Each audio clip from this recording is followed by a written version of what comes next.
السلام علیکم ورحمۃ اللہ وبرکاتہ۔ اللہم انی اسألک علما نافعا وعملا متقبلا وقلبا خاشعا۔ رب کریم ہمیں وہ علم عطا فرما دیجیے جو واقعی ہمارے لیے مفید ہے، اور ہمیں ایسے عمل کی توفیق دے دیجیے جو آپ کو پسند آنے والا ہے، اور پھر اتنے اچھے علم اور عمل کو کر لینے کے بعد ہمیں اترانے والا نہ بنائیے، ہمیں اپنے سے ڈرنے والا ہی رکھیے۔ اچھا، اب ہم آتے ہیں کہ ایک کامیاب بچہ ہم کسے کہہ سکتے ہیں؟ کامیاب، ہماری تعلیم کس قسم کی کامیابی کے لیے اسے تیار کر رہی ہے، اور ہم اس میں کوئی اور تصور کامیابی ایڈ کرنا چاہتے ہیں یا نہیں کرنا چاہتے ہیں؟ موجودہ تعلیمی نظام اس کا اپنا ایک تصور کامیابی ہے، وہ ایک خاص قسم کی سکسیس کے لیے بچے کو تیار کرتا ہے۔ اب ہمارے سوچنے کی بات یہ ہے کہ وہ جو تصور کامیابی ہے موجودہ ایجوکیشن سسٹم کا، میرے لیے وہ کافی ہے یا میں کچھ اور بھی چاہتا ہوں، میری کوئی اور بھی خواہش ہے اپنے بچوں کو کامیاب بنانے کی۔ تو موجودہ ایجوکیشن سسٹم جو ہے اس کی جو اس وقت صورتحال ہے وہ یہ ہے کہ کامیاب بچہ اسے سمجھا جاتا ہے جس کے نمبر زیادہ ہیں، جس کے گریڈز اچھے ہیں، جس کو اچھے کالج میں داخلہ مل گیا ہے۔ تو یہ تو جو ہمارا اس وقت کا ایجوکیشن سسٹم ہے اس کا تصور کامیابی ہے۔ کتنے لوگوں کا خیال ہے کہ اتنی کامیابی ہی بہت ہے؟ مطلب کتنے لوگوں کا خیال ہے کہ یہ کامیابی صرف اتنی کامیابی ہمیں نہیں چاہیے، ہمیں کچھ اور بھی کامیابی چاہیے؟ وہ ذرا ہاتھ کھڑا کریں۔ الحمدللہ۔ تو ہمیں کچھ اور بھی کامیابی چاہیے۔ وہ جو کچھ اور کامیابی چاہیے اس کو ہم کیسے ڈیفائن کر سکتے ہیں؟ اب ذرا ہم اس کی بات کرتے ہیں۔ دیکھیے، یہ بہت ممکن ہے کہ ایک بچہ جس کے نمبر زیادہ ہیں، اچھا ایک بات ذرا نمبر اور امتحان پر بھی کر لیں، پھر ہم کامیابی کی تھوڑی اور آگے بات کرتے ہیں۔ یہ جو کسی انسان کی وقت کا یا کسی انسان کی قدر و منزلت کا اندازہ نمبروں سے اور گریڈ سے جب کیا جاتا ہے تو یہ صورتحال ایک اٹ سیلف اصولی طور پر یہ صورتحال کوئی اخلاقی بات نہیں ہوتی، یہ کوئی بہت اچھی بات نہیں ہے کہ ہم انسانوں کو نمبر دیں، گریڈ دیں۔ یہ ہمارے موجودہ نظام کی مجبوری ہے کہ وہ بچوں کو 9th 10th میں نمبر دیتا ہے، گریڈ دیتا ہے، اور اس کے بارے میں سمجھدار یعنی پوری دنیا میں اور بہت سے اور لوگ ہمارے خطے میں بھی جو غور کرتے ہیں، سوچتے ہیں، علم رکھتے ہیں، اللہ تعالیٰ نے انہیں حکمت عطا کی ہے، انہوں نے ایک طریقہ اور پالیسی یا اصول یہ بنایا کہ ہماری زندگیوں میں جہاں جہاں امتحان، نمبر، گریڈ رک سکتا ہے، ختم ہو سکتا ہے، اس سے چھٹکارا حاصل ہو سکتا ہے، اپنی زندگی کے وہ سارے حصے جہاں پر ہم گریڈ اور یہ جو امتحان اور نمبر اس کے جو نقصانات ہیں کیونکہ لوگوں کے علم میں آئے، تو لوگوں نے اپنی بچوں کو اور اپنی زندگیوں کو اس سے بچایا، اور پھر لوگوں نے دیکھا کہ اب صرف وہ امتحان تعلیمی نظام کا جس سے ہم اسے کم تو نہیں کر سکتے، جیسے میٹرک ہے، تو اس کے لیے تو ہم چلیں تیار کریں گے، لیکن باقی کلاسز میں ہم وہ کام کریں گے جو کرنے کا کام ہے۔ مثال کے طور پر جس بچے کے انگریزی میں نمبر زیادہ ہیں، آپ کیا سمجھتے ہیں؟ کیا ضروری ہے کہ اس کی انگریزی اچھی ہوگی؟ یہ ضروری ہے؟ جس بچے کے اردو میں نمبر زیادہ ہیں، کیا ضروری ہے کہ اس کی اردو اچھی ہوگی؟ یا جس بچے کے اسلامیات میں نمبر زیادہ ہیں، کیا ضروری ہے کہ وہ فہم دین میں بڑھ یا تقوی میں زیادہ ہوگا؟ تو نمبر جو ہیں وہ انسانوں کی درجہ بندی کرنا، ان کا امتحان لینا، ان کے گریڈز بنانا، ان کو نمبر دینا اور نمبروں کے مطابق ان کے ساتھ برتاؤ کرنا، یہ ڈی گریڈ کا ہے، یہ سی گریڈ کا ہے. جیسے منڈی میں جانور ہوتا ہے، یہ ذرا اچھا جانور ہے، یہ ذرا کم خراب جانور ہے، یہ ذرا بڑھیا. انسانوں کے ساتھ اس طرح کا معاملہ، اگر منڈی والا معاشرہ ہے اور منڈی والے معاشرے کا حصہ بننا ہے تو پھر تو کرنا پڑے گا. لیکن اگر معاشرے کو منڈی کے اصول پر نہیں چلانا تو آپ کو یہ رجحان چھوڑنا پڑے گا. تو الحمدللہ بہت سے لوگوں کو اللہ نے یہ توفیق دی کہ انہوں نے اس نظام کی اس صورت کو جہاں جہاں کم کر سکتے تھے وہاں کم کر لیا. لیکن وہ امتحان جس سے ہم نہیں مطلب اسکیپ نہیں کر سکتے، جیسے میٹرک ہے، انٹر ہے، ٹھیک ہے وہ بچے دے دیں. لیکن اس میں جو بات پیش نظر ہے وہ یہ ہے کہ ہمارا اپنے بچوں کی پیرنٹنگ یا تعلیم و تربیہ، اس کا اصل مقصد ان کے نمبر یا ان کے گریڈ یا ان کو امتحان میں کامیاب کروانا، یہ اصل مقصد نہیں ہے. یہ بھی ایک چھوٹا گول ہے، اس کو ہم ایک چھوٹا گول قرار دے سکتے ہیں. ہم یہ ضرور چاہیں گے کہ ہمارے بچے میٹرک آسانی سے، خیر خیریت سے، اچھے انداز سے، اچھے نمبروں سے کریں. انٹر میں بھی ان کے اچھے معاملات ہوں اور اچھی آسانی سے اچھا پڑھ کر سمجھ کے اچھے نمبر لیں، اچھی بات ہے. لیکن ساری کی ساری پیرنٹنگ اور ساری تعلیم و تربیہ کی کوششیں ان کا صرف اور صرف یہ مقصود بن جائے، یہ کوئی بہت پسندیدہ بات نہیں ہے. تو تعلیم و تربیہ میں، تعلیم و تربیہ کے گریٹر کہہ لیجیے ویژن کے اندر کامیاب بچہ کون ہے، کامیاب بچہ کسے کہیں گے، اس کو ذرا ڈیفائن کرتے ہیں. تو کامیاب بچہ، جیسے ہم نے کہا کہ اصل کامیابی نمبروں میں اور گریڈ میں اور بورڈ کے امتحان میں کامیاب ہو جانا نہیں ہے. اصل کامیابی یہ نہیں.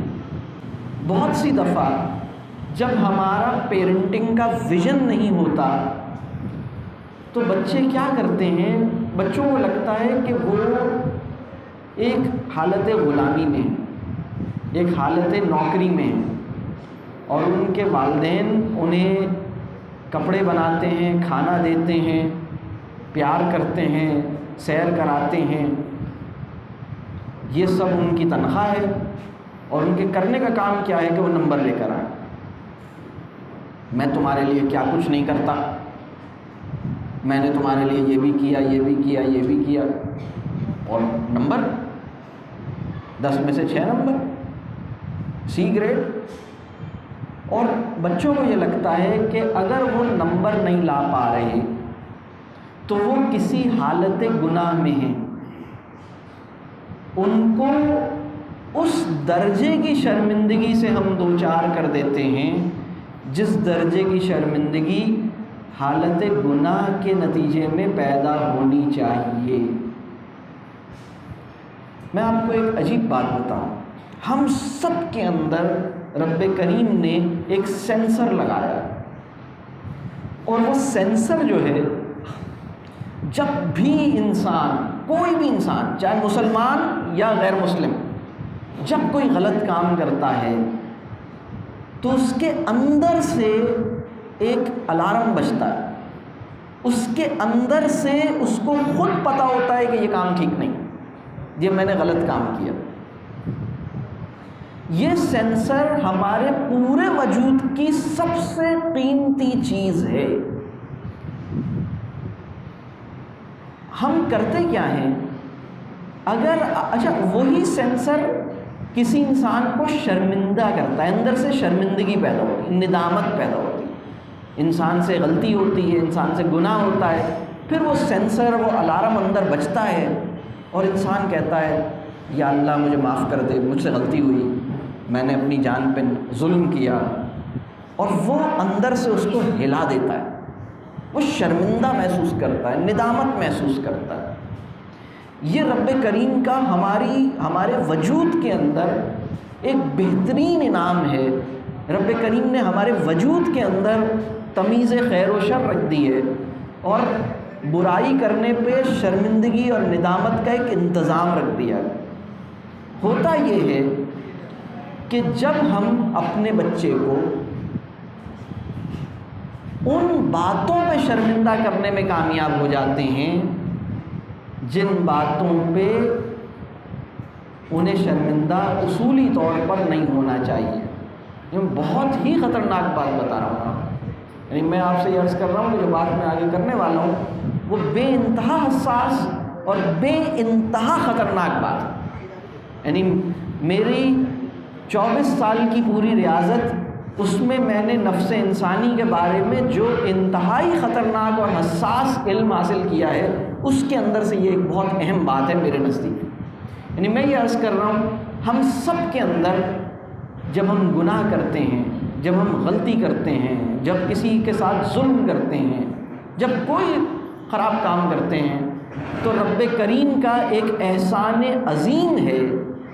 یعنی یہ چاہے مسلمان ہو یا نان مسلم ہو، اس سے غرض نہیں ہے. وہ جب غلط کام کرتا ہے تو اس کے اندر کا ایک الارم بجتا ہے، اور وہ اندر کا الارم جب پہلی دفعہ انسان غلط کام کرتا ہے تو یہ الارم پوری قوت سے بجتا ہے، اور جتنی زور سے یہ الارم بجتا ہے میں اتنا ہی شرمندہ اور نادم ہوتا چلا جاتا ہوں.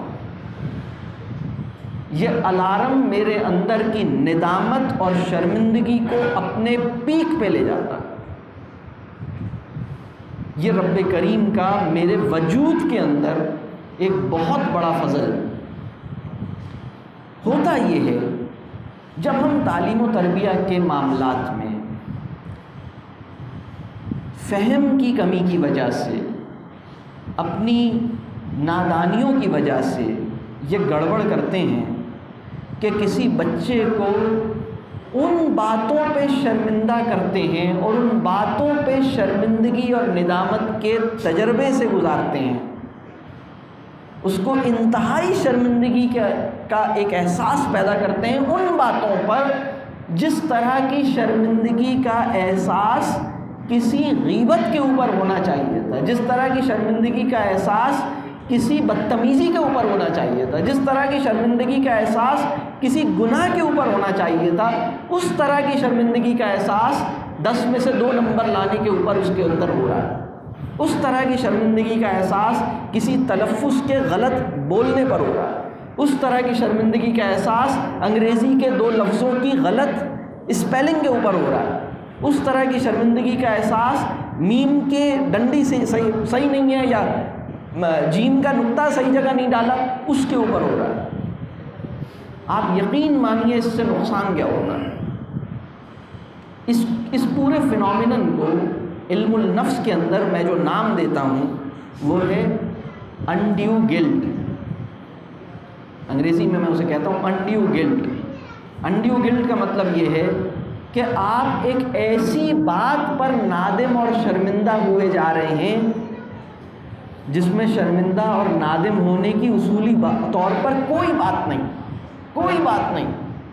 اس میں کوئی فرق نہیں پڑتا کہ انہوں نے 8 کا پہاڑا ٹھیک سے یاد نہیں کیا، اس میں کوئی فرق نہیں پڑتا کہ ان کی اسپیلنگ غلط ہو گئی، اس میں کوئی فرق نہیں پڑتا کہ آپ اچھے نمبر نہیں لائے یا کسی پرچے میں رہ گئے.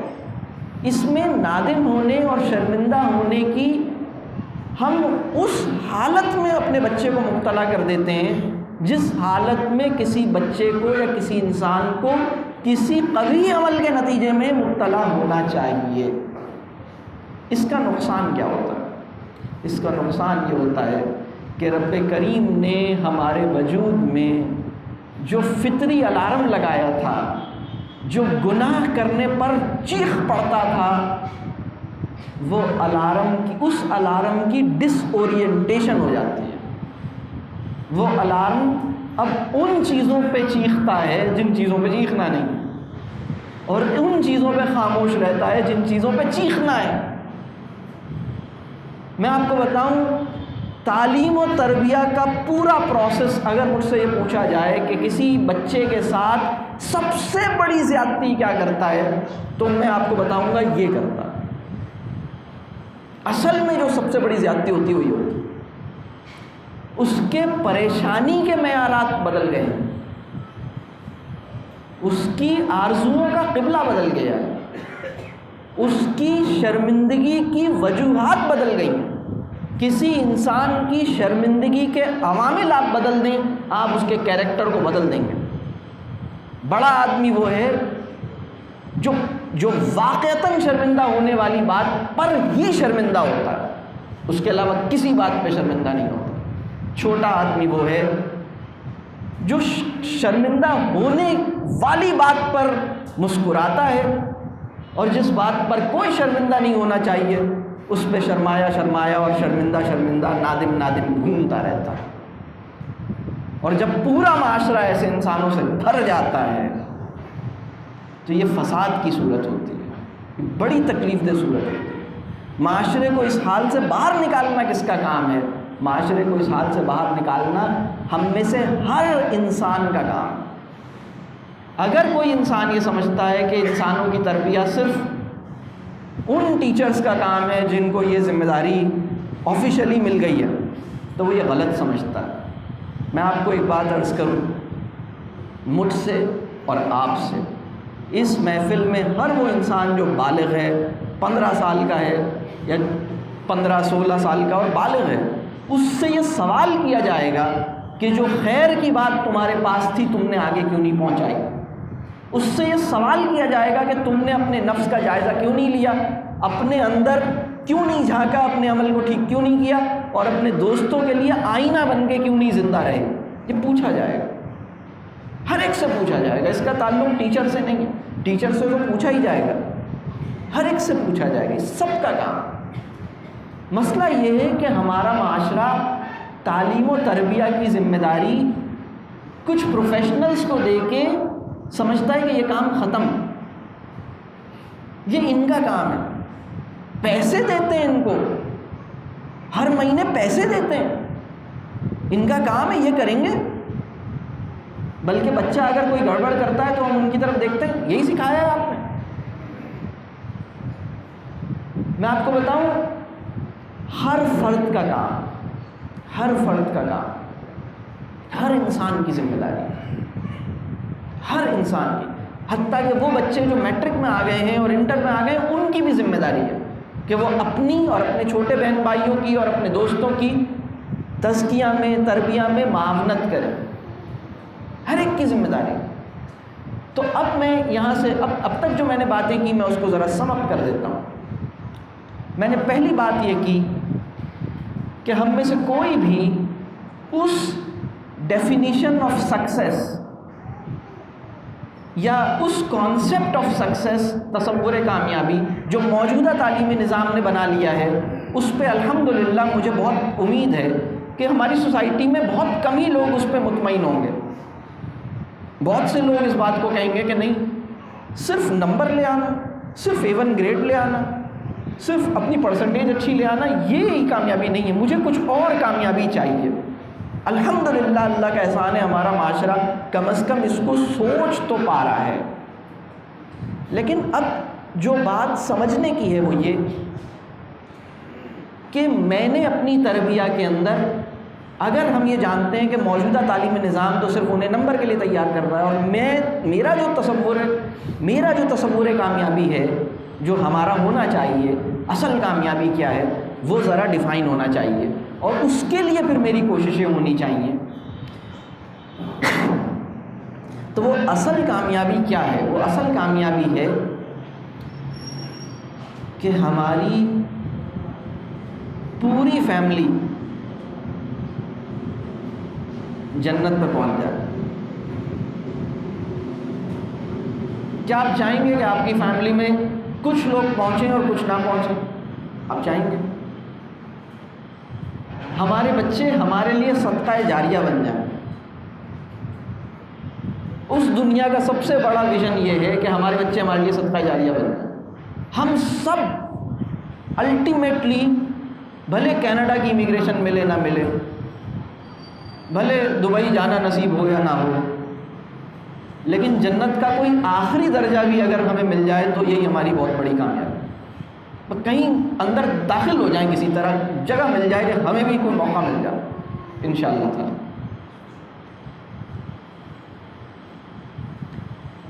تو یہ یہ اس دنیا کا سب سے بڑا ویژن ہے کہ وہ کامیاب بچہ کون ہے. وہ کامیاب بچہ وہ ہے جو ہمارے لیے صدقہ جاریہ بن جائے. وہ کامیاب بچہ وہ ہے جس کے لیے وہاں معاملہ آسان ہو جائے. اس دنیا کا کامیاب بچہ کون ہے؟ یعنی کامیابی دونوں جہانوں میں ڈیفائن کرنی پڑے گی. اس جہان کی کامیابی تو یہ ہو گئی. اس جہان کی کامیابی کیا ہے؟ اس جہان کی کامیابی یہ ہے کہ میرے بچے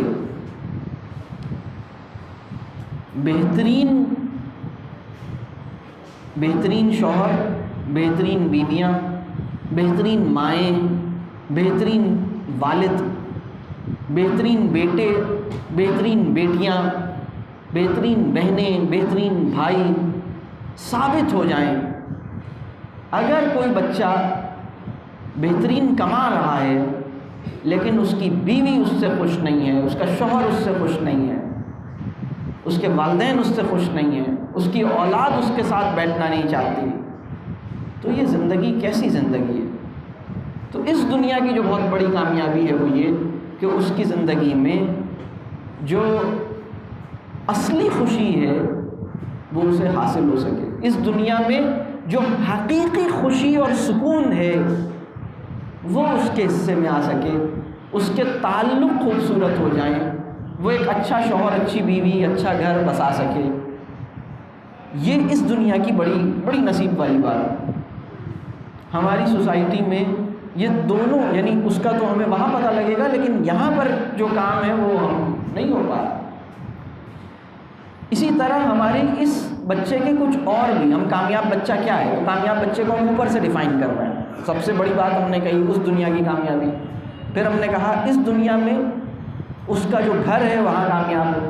پھر کامیاب بچے کی ایک تیسری جہت کہ وہ معاشرے میں، اپنے کاروبار میں، اپنی ملازمت میں، اپنے معاش میں، زندگی کے اندر، گھر سے باہر کی جو دنیا ہے اس میں بھی وہ جو چیلنجز ہیں ان کو وہ میٹ کر سکے. اس کے اندر بھی خیر و خوبی سے وہ ایک لیڈنگ رول ادا کر سکے. یہ بھی ہماری کامیابی ہے. لیکن ترتیب یہی ہونی چاہیے. تو یہ کامیابی کیسے ملے گی اسے؟ اس کے لیے ہمیں والدین کے طور پر کچھ کام کرنا ہے. یہ جو کامیابی ہے یہ کامیابی صرف اساتذہ کی محنت سے یہ دشوار کام. اس کے لیے والدین کو انوالو ہونا ہوگا. اس کے اندر تربیہ شامل ہے، تعلیم و تربیہ کا گریٹر ویژن شامل ہے. اب ہم اس کی کچھ پریکٹیکل چیزیں، تو اب جو میں آپ کو مشورے دوں گا یہ تو تھی اصولی بات کہ یہ کامیابی کا تصور ہو گیا، یہ نظام کا مسئلہ ہو گیا، ہمارے کرنے کا ہمارا جو ویژن ہے وہ یہ ہونا چاہیے، یہ بات ہو گئی. اب میں آپ کو کچھ پریکٹیکل اور اب کچھ اسٹیپس آپ کو بتاؤں. ایک بات سمجھ لیجئے، سب سے قیمتی پریکٹیکل اسٹیپ جو ہے وہ ذہن کے میدان میں لیا جاتا ہے. ذہن کے میدان میں جو پریکٹیکل اسٹیپ ہے اس کا نام ہے ارادہ. ذہن کے میدان میں جو پریکٹیکل اسٹیپ ہے اس کا نام ہے فیصلہ، ڈیسیشن. اور ذہن کے اندر جو پریکٹیکل اسٹیپ ہے اس کا نام ہے کہ ہم اپنی ایکسپیکٹیشنز ٹھیک کریں، اپنے کانسیپٹس ٹھیک کریں. تو جو پہلی بات میں آپ سے عرض کروں گا وہ یہ کہ اولاد جو ہے وہ اصل میں آزمائش ہے. اولاد نہیں ملی کسی کو، یہ آزمائش کی ایک شکل ہے. اولاد بہت انتظار کے بعد ملی، یہ آزمائش کی دوسری شکل ہے. اولاد ایک ہی بچہ ملا، یہ آزمائش کی تیسری شکل ہے. صرف بیٹا ملا ایک، یہ آزمائش کی ایک اور شکل. صرف بیٹی ملی، یہ آزمائش کی ایک اور شکل. بہت سے بچے ملے، یہ آزمائش کی ایک اور شکل. صرف بیٹے ملے، یہ آزمائش کی ایک اور شکل. صرف بیٹیاں ملی، یہ آزمائش کی ایک اور شکل. اولاد ملنے کے بعد اللہ نے واپس لے لی، یہ آزمائش کی ایک اور شکل. اولاد بہت سی مشکلات سے دوچار ہو گئی، یہ آزمائش کی ایک اور شکل ہے۔ اولاد کی تربیہ کرنے کے لیے میرے راستے میں بڑی بڑی مشکلات آ گئیں، یہ آزمائش کی ایک اور شکل ہے۔ میں اپنے گھر میں اپنی بیوی یا اپنے شوہر کے ساتھ اپنے بچوں کی تربیہ کرنا چاہتا ہوں، لیکن اس میں بہت سے معاملات میرے قابو سے باہر نکل جاتے ہیں، یہ آزمائش کی ایک اور شکل ہے۔ اگر آپ کی زندگی میں اولاد اور گھر میں جو کچھ ہو رہا ہے آپ کو آزمائش کے طور پر نہیں نظر آئے گا تو آپ کا رویہ اس طرح نہیں بن سکے گا جیسا کہ بننا چاہیے۔ آپ اس معاملے کا اس طرح تجزیہ نہیں کر سکیں گے جیسے کہ کرنے کا حق ہے۔ تو پہلی بات تو یہ سمجھ لیجئے کہ اولاد آزمائش ہے، اور آزمائش میں آپ اپنی صلاحیت، اپنی نالج، اپنی سکلز، اپنی کوالیفیکیشن کی بیسس پہ کامیاب نہیں ہو سکتے۔ آپ 1 سال بھی میرے ساتھ ٹریننگ لیتے رہیں، آپ کامیاب اس کی بیسس پہ نہیں ہوں گے۔ آپ کامیاب ہوں گے اللہ کی مدد کے نتیجے میں، آپ کامیاب ہوں گے اللہ توفیق دے گا، اللہ آپ کے لیے آسانی کرے گا تو اس کے نتیجے۔ اس کا مطلب یہ ہے کہ ہم اللہ سے اپنے لیے اور اپنے بچوں کے لیے مستقل دعا مانگیں، مستقل دعا مانگیں۔ یعنی وہ انسان جس کو اپنے مقام کا اندازہ ہو جاتا ہے، اس کی تنہائیوں میں ہر سانس دعائیہ بن جاتی ہے۔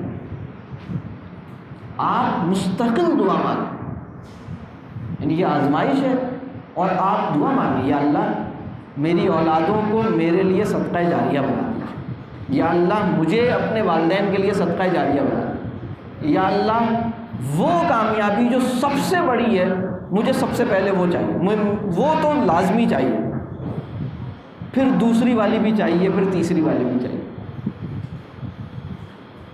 اس کی مسلسل تمنا کیجئے، اس کو تنہائی میں بھی بولیے، اس کو اپنی اولادوں کے سامنے بھی اظہار کیجئے۔ اپنے بچوں کو یہ جملہ بولیے، میں چاہتا ہوں کہ ہم سب وہاں پہنچیں، ہمارا وہاں کامیابی ہو، یہ اس کا اظہار کریں، اس خواہش کا اظہار کریں، اعلانیہ دعا دیجئے۔ یہ دوسری بات۔ تیسری بات جو ہے، آپ صرف اور صرف کوشش کے مکلف ہیں۔ ویسٹ کا جو تصور کامیابی ہے، ویسٹ کا تصور کامیابی رزلٹس اور آؤٹ کمز سے اور امپیکٹ سے ڈیفائن ہوتا ہے۔ دیکھیے، ایک کتاب لکھی گئی آج سے کوئی 25-30 سال پہلے، آپ نے بہت سے لوگوں نے سنا ہوگا اس کا نام، دا 100، مائیکل ایچ ہارٹ کی کتاب تھی دا 100۔ جب یہ کتاب شائع ہوئی تو مسلم معاشروں میں جشن کی سی کیفیت بن گئی، لوگ بہت زیادہ خوشی سے سرشار ہوئے کہ اچھا گورا یہ بتا رہا ہے کہ رسول اللہ صلی اللہ علیہ وسلم کا سب سے پہلا نمبر ان کا ہے۔ لیکن ہم اس بات کو نظر انداز کر دیا ہم نے کہ اس نے اپنے تصور کامیابی پہ پرکھا، رسول اللہ صلی اللہ علیہ وسلم گورے کے تصور کامیابی پر بھی کامیاب نکل آئے، اور ہمارے تصور کامیابی میں تو نہیں کامیاب ترین آدمی۔ گورے کا تصور کامیابی ہے اس دنیا میں ریزلٹس لا کے دکھانا، tangible out comes, results, impact, یہ سب سے چہیتے لفظ ہیں ویسٹ کے اندر کامیابی کی جب بات ہوتی ہے۔ آپ کے پیراڈائم میں، ہمارے ایمانی تناظر میں کامیابی کیسے ڈیفائن ہوتی ہے؟ ہمارے ایمانی تناظر میں کامیابی ڈیفائن ہوتی ہے پیورٹی آف انٹینٹ اور کنٹینیوٹی آف ایفرٹ کے نتیجے میں۔ آخری سانس تک میں اپنی نیت میں ٹھیک رہوں، آخری سانس تک اپنی دم بھر کوشش کرتا رہوں، نتیجہ 0 ہے، میں کامیاب ہوں۔ عجیب بات. تو ویسٹ کا جو کرائٹیریا تھا سکسیس کا، اس میں حضرت عثمان کامیاب نہیں تھے، اس میں حضرت نوح علیہ السلام کامیاب نہیں تھے. لیکن میرا جو عقیدہ یا ہمارا جو عقیدہ ہے مسلمان کا، اس میں حضرت نوح علیہ السلام اپنی پیرنٹنگ میں کامیاب تھے، حضرت عثمان، تمام صحابہ، تمام لوگ کامیاب تھے، اس لیے کہ انہوں نے اپنی نیت کو اور اپنی کوشش کو آخری سانس تک کنٹینیو کر لی. بہترین رزلٹ آئے کہ نہ آئے، اولاد سمجھ میں آتا ہے آئے نہیں آئے نہیں آئے، یہ میری بات سمجھ آ رہی. جب تک ہم اپنے ذہن کو ٹھیک نہیں کریں گے، ہم اس کام کو اس سمت میں نہیں لے کے جا سکیں گے جس طرح لے جانے کا حق ہے. میری بات آپ سمجھ میں آ رہی ہے کیا کہہ رہا ہوں؟ یعنی میں نے 3 باتیں کی جو ذہن آزمائش، اللہ کی مدد اور دعا کے بغیر ناممکن ہے، اور آپ صرف کوشش کے مکلف ہیں. کامیابی، آپ کی کامیابی اس سے ڈیفائن نہیں ہو رہی کہ ان کی زندگی میں چینج کتنا آیا. آپ کی کامیابی اس بات سے ڈیفائن ہوتی ہے کہ آپ اخلاص نیت کے ساتھ اپنی کوشش جاری رکھتے ہیں یا نہیں رکھتے. اب ہم آتے ہیں کچھ اور پریکٹیکل اسٹیپس. یعنی پہلا پریکٹیکل اسٹیپ جو تھا اس میں 3 پوائنٹس تھے جو ذہن کے میدان میں نے کہا کہ کام کرنا. اب عملی میدان میں کیا کام کرنا؟ بچوں کی تربیت. جیسے میں نے کہا اتنی بڑی کامیابی کا تصور اب آ گیا، تو اس کے لیے جو سب سے پہلی شرط ہے، خوش نظر آئیں، خوش دکھائی دیں. وہ والد اور وہ والدہ جو خوش نہیں دکھائی دیتا، بلکہ آپ رائٹس کی بات کر رہے ہیں نا، اماں ابا کا خوش دکھائی دینا بچے کا حق ہے. بچے کا بہت سا رزق میرے چہرے پہ پیدا ہوتا ہے. رزق کی ایک شکل وہ ہے جو منہ کھول کے اندر جائے گی، رزق کی ایک شکل وہ ہے جو کانوں کے ذریعے وجود میں جاتی ہے، رزق کی ایک شکل وہ ہے جو آنکھوں کے ذریعے میرے نفس میں اترتی ہے. رزق کی ایک صورت وہ ہے بچے اپنا بہت سا رزق میرے چہرے پر سے اپنی آنکھوں کی مدد سے چنتے ہیں. وہ والدین جو خوش نظر نہیں آتے وہ ظلم کرتے ہیں. اور خوش نظر آنے کا مطلب کیا؟ خوش نظر آنا اصل میں اس کی حقیقت کیا ہے؟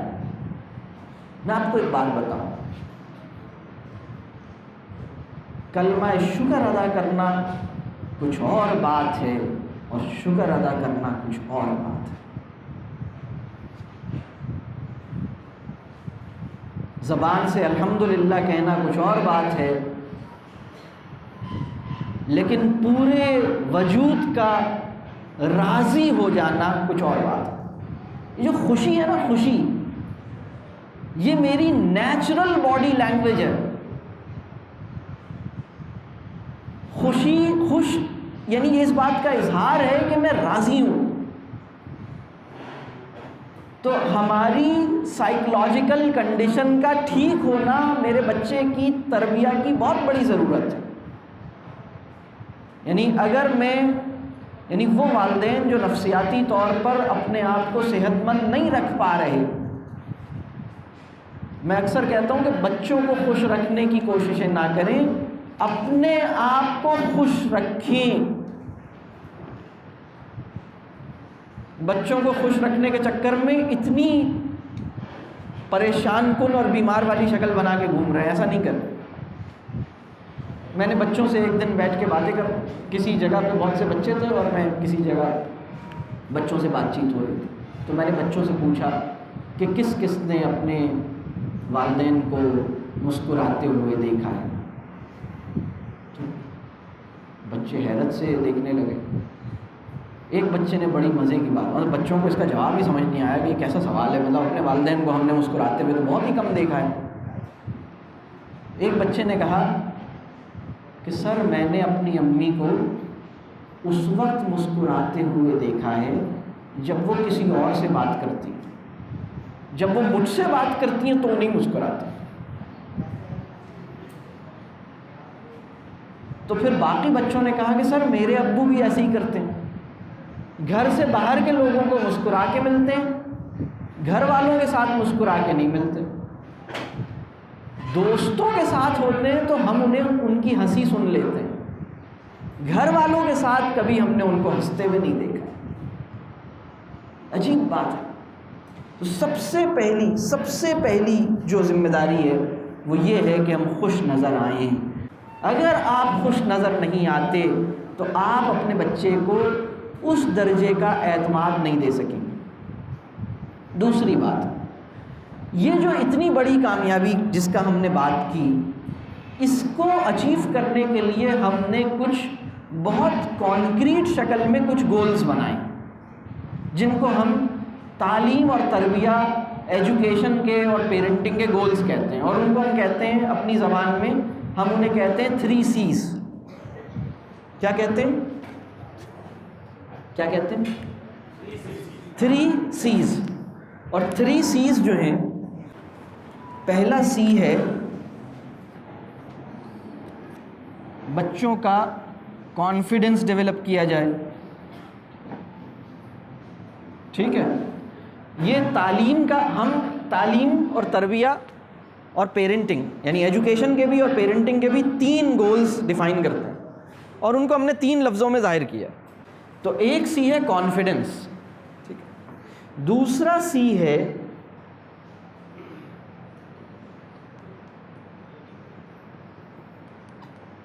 کریٹیوٹی، اور تیسرا C ہے، کیا لکھا میں نے؟ کیریکٹر۔ کانفیڈنس، کریٹیوٹی اور کیریکٹر۔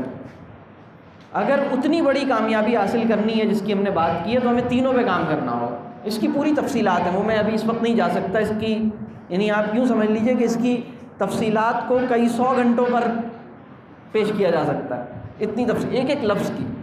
اگر آپ اس کی تفصیلات میں جانا چاہتے ہیں تو ہمارے چینل پہ جائیں اور اس کے پروگرامز دیکھیں، آپ کو پتہ لگے گا کہ ہم اس سے کیا کہنا چاہ رہے ہیں، ٹھیک؟ تو کانفیڈنس، اچھا یہ ڈائیگرام کیا دکھا رہی ہے؟ کانفیڈنس جو ہے بیس ہے، کریٹیوٹی اور کیریکٹر کانفیڈنس کے اندر کھڑا ہوتا ہے۔ یہ ختم کر دیں، یہ گیا۔ آپ کسی بچے کی عزت نفس مجروح کر دیں، وہ اپنے سچ کے ساتھ کمٹمنٹ کے تقاضے نہیں نبھا سکے گا۔ کیریکٹر کو میں ڈیفائن کرتا ہوں، آپ اپنے سچ کے ساتھ کمٹمنٹ کے تمام تقاضے نبھا سکیں۔ کریٹیوٹی کو میں ڈیفائن کرتا ہوں، اپنے سچ کے ساتھ کمٹمنٹ کے تقاضے نبھانے کے راستے میں پیدا ہونے والی دیواروں کو آپ گرا سکیں۔ کانفیڈنس کا مطلب یہ ہے ناز کرنے کی درست وجہ پہ فائز ہو جائیں، ناز کرنے کی درست وجہ پہ فائز ہو جائیں، کانفیڈنس۔ آپ ایک بامانی زندگی گزارنا چاہتے ہیں، بے معنی دیواروں کو ٹاپتے جائیں یا گراتے جائیں، اس لیاقت کا نام ہے کریٹیوٹی۔